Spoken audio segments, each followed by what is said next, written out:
Hi, I'm Marna. This is the Dolls Rescue Channel, and today I wanted to show you a free pattern that I put together for my Smart Doll one-handed.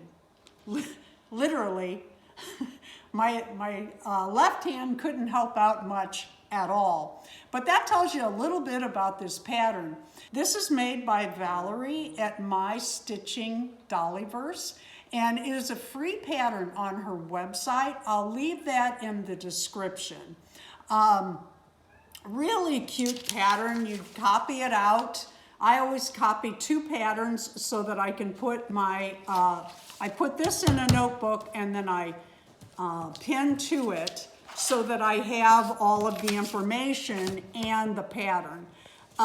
It's a real cute pattern. When I cut it out, at first I was thinking, this just looks too small. It just doesn't look right.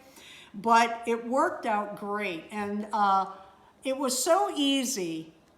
There's gathering at the waist. I did not put a tie up top. I made it more like a barbecue type apron, and then I gave her a little rolling pin.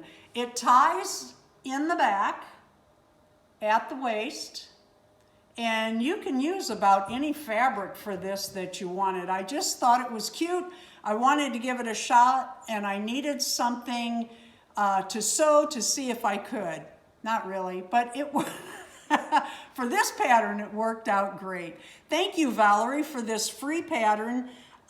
We really appreciate that. If you go by Valarie's to check out this pattern, be sure to leave her a subscription on her channel. That encourages all of us to continue making videos, patterns, etc. For the doll community. Thank you everyone for watching. Please leave a like, a comment, and subscribe.